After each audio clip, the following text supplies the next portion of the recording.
Yn ystod y 15 mlynedd diwethaf, mae'r achosion o malignant melanoma, sef canser ar y crôn, wedi cynyddu hyd at 70%. Nawr, mae'n debyg taw gyda phlant yn chwarae ar y traeth enghraifft, mae'r problemau yma yn dechrau codi. Ac yma i'n helpu ni, wel i rhoi cyngor ynglyn â siwrd mae edrych ar ôl crôn y plant ifanc mae Nia Selini. Croeso ato ni, Nia. Diolch yn fawr. Nawr, mae'n bwysig dechrau disgwyl ar ôl crôn plant pan maen nhw'n fan iawn. Mae plant a pobl ifanc trio lot o amser allan yn y haul, so mae'n bwysig i roi ffactor uchel ar eu crôn nhw'n ifanc iawn. Llosgi wrth gwrs siwr o fod yw y broblem fwyaf. Ie, mae llosgi yn achosi cancer y crôn ac hyneiddio'r crôn, a mae'n dechrau'n blant bach ofnadw. So mae'n bwysig i iwso ffactor uchel i blant dan 5 o 25. Wrth gwrs, mae lot yn dibynnu ar liw crôn y plant, ydy? Oeddi rhywun golau iawn, ffactor 25 trwy'r amser, a wedyn rhywun sy'n tyma bach mwy o liw i'w crôn, wel, eich nhw fynd at 15. Ond dim yn isio ni? Na, dim yn isio ni. Nawr, mae criw o blant yn ni a gwahanol mathau o grôn i gyd wedi dod lawr i'r traeth fan hyn. Yn dechreuon ni gyda Sara. Mae Sara'n eithriadol o ole ni. Odi, mae nhw'n ofalus iawn, dim yn llosgi yn ilw mas yn yr haul. Mae'n defnyddio ffactor 25 ar Sara trwy'r ha. Mae pecyn fan hyn a 15 a 25 arno. Mae'n defnyddio 25 ar Sara. A wedyn rhoi digon ymlaen. Wedyn siŵr ych chi'n rhoi tiol y clustau, y trad, y pobl yn anghofio, blan y trwyn. A wedyn symud y stopiau. A rhoi dros i... Pam ni te os ydy'r wisnofio? Mae'r plant yn ware a mae'n pethau'n dod i bant. A wedyn digon o'r crim a rhwbio fe mewn yn dda. Eithon ni ar ein gwyliau, dim sbel yn ôl, a wson ni 25 ar Sara, a chi gweld y stopin, y marc, y bedding sydd ble oedd y bedding sydd. Felly er bod hwn yn hifen gymharol yn grif iawn i wedi gwir, maen nhw dal yn gael rhywfaint o liw ac yn cael rhywolwg iechyd.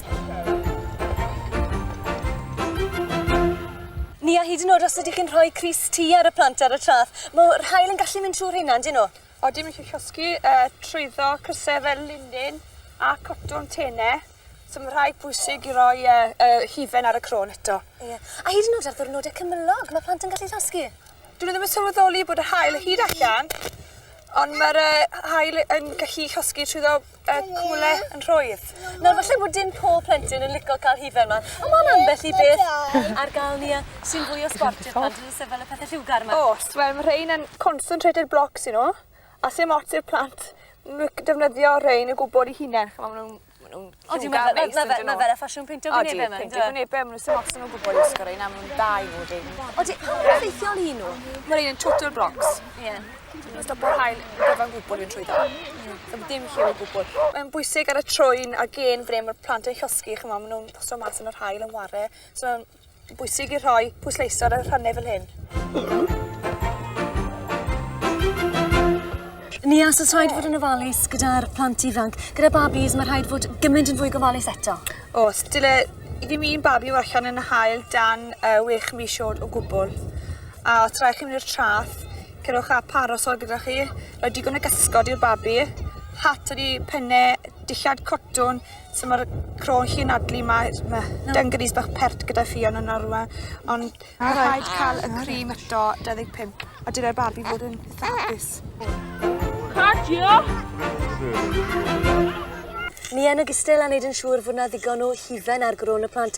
Mae'r hat ar glasys hael yn bwysig hefyd amser ma'r flwyddyn. Ydy, yn bwysig i gael hat yn debyg i hon a brym rowndi i heb i llosgu'r clustau cefn y gwddwg a'r gwyneb. Ac yr glasys, moyn y plant i cael glasys, yn bwysig i cael rhyw bad teidi sy'n British Standard approved. Os oes na ryw rieni yn mynd â phlant mas i ryw res mawr mynd dramor, beth dylen nhw wastad gofio mynd gyda nhw?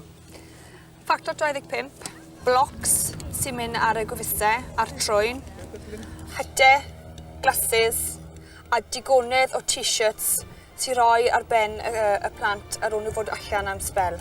Felly dyle hwnna wneud haf hapus i blant a dim lot o lefen? Gobeithio ni sy'n fe.